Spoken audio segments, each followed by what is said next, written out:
আমাদের এখানে নতুন একটা ঢং সৃষ্টি হয়েছে, টাকা পয়সা খরচ হচ্ছে, আল্লাহ উপরে উঠে, আল্লাহ নিচে যান, আল্লাহ আরশের উপরে বসেছেন, আমি যেমন চেয়ারে বসেছি সেরকম চেয়ারে বসেছেন। ইন্না লিল্লাহি ওয়া ইন্না ইলাইহি রাজিউন। নাউযুবিল্লাহ বলেন, বলে ইয়াযুবিল্লাহ। আল্লাহ আমাদেরকে, আমাদের পরবর্তী প্রজন্মকে, কিয়ামত পর্যন্ত মুসলমানদেরকে এই ধরনের ভ্রান্ত আকীদা থেকে আল্লাহ রক্ষা করুন। আল্লাহর এখন কোরআনের মধ্যে আল্লাহ কি বলছে? আল্লাহ কোন দিক থেকে কারো মতো নয়। এখন আমার আল্লাহ কারো মতো না, এখন আল্লাহ বলছে আল্লাহর রঙে রঙিন হওয়ার জন্য। সিবাগাতুল্লাহ ওয়া মান আহসানু মিনাল্লাহি সিবাগা। আল্লাহ বলছে আল্লাহর আনুগত্য করার জন্য। আনুগত্য করতে হলে কারো পিছনে পিছনে যেতে হয়। এখন আমি বলছি আল্লাহর তো কোনো পিছন নাই, পিছনে যাবেন কেমনে? এখন আনুগত্য কিভাবে করবেন? কার রঙে রঙিন হবেন? কারণ আল্লাহ বলছে লাইসা কামিসলিহি শাই, কোন দিক থেকে আল্লাহর কোনো মতো নাই। শুধু আল্লাহ না, আমার আল্লাহর যেমন কোনো মিছিল নাই, আমার আল্লাহর কোরআনেরও কোনো মিছিল নাই, কিন্তু আমার নবীরও বৈশিষ্ট্যগত দিক থেকে কোনো মিছিল নাই, কিন্তু বাহ্যিকভাবে আমাদের মতো করে পাঠিয়েছে। কেন? কারণ নবী যদি আমাদের দেখতে আমাদের মতো, কি শব্দ বলেছি? দেখতে আমাদের মতো না হইতো, নবীর আনুগত্য আমরা করতে পারতাম না। নবীর আনুগত্য আমরা করতে পারতাম না। আমার আল্লাহ দয়ালু। কেমন দয়ালু? কোন নবীর দিকে তাকান বুঝতে পারবেন। আল্লাহ কিরকম সুন্দর, কোন নবীর দিকে তাকাইলে বুঝতে পারবে। তো মুহাম্মদ এটা হচ্ছে আয়নায়ে বারি তাআলা। আমার নবী আমার আল্লাহর আয়না। আপনি যদি আমার আল্লাহকে দেখতে চান তো সামগ্রিকভাবে আমার নবীকে দেখেন, আল্লাহ দেখা হয়ে যাবে।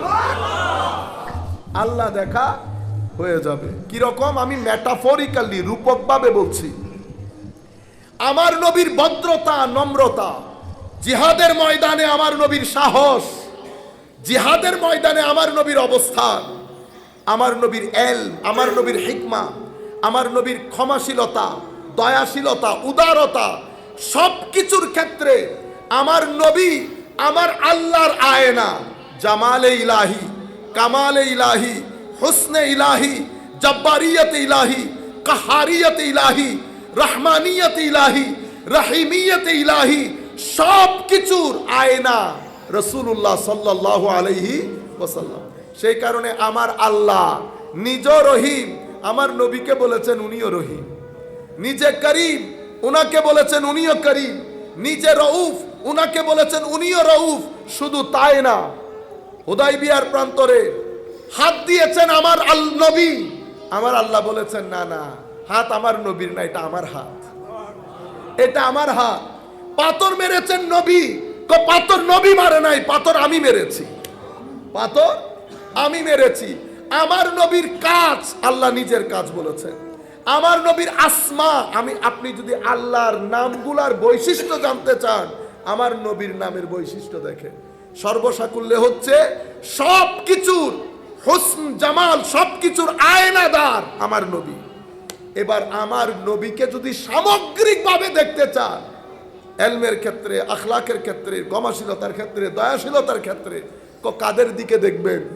আমার নবীর উম্মতের আলেমদেরকে দেখলে আমার নবী দেখা হয়ে যাবে, নবী দেখা হয়ে যাবে। আমার নবী এই বাগানের তিনটা মূল গাছ, আকীদা, আমল এবং আখলাক। আকীদা যখন বিষয় হয়েছে, ঈমান বিষয় হয়েছে, আমরা এটাকে আকীদা বলি। আমল যখন বিষয় হয়েছে, ইলমে শরীয়ত বলি। আখলাক যখন বিষয় হয়েছে, এটাকে ইলমে তাসাউফ বলি। এই তিনটা মূল জিনিসের খেদমত করার জন্য নবী এসেছেন। আমার নবী চলে যাওয়ার পরে কিয়ামত পর্যন্ত আমার নবীর উম্মতের এই গোলামরা, যার বাজারে আমরা বসে দ্বীনের তাবলীগ করছি আপনাদের, ইনাদের মাধ্যমে, কারণ সবার মাথা সবকিছু ধরবে না। এক আজিজুল হক আসবে, আগামী 300 বছরের জন্য উম্মতকে সেভ করে দিয়ে চলে যাবে। আমরা কি করব?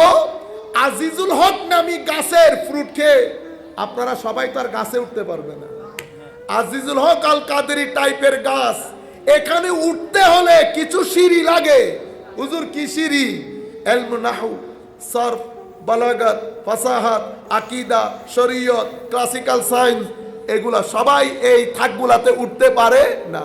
তো ওনারা উঠবে, গাছ থেকে ফল পেরে পেরে সাধারণ মানুষের মধ্যে বন্টন করে দেবে। আপনি আটকে যাবেন, আপনি আমার কাছে আসবেন। আমি আটকে যাব, আমি কোথায় যাব? আমার আশ্রয় ওই জায়গা। আল্লামা আজিজুল হক আল কাদেরী।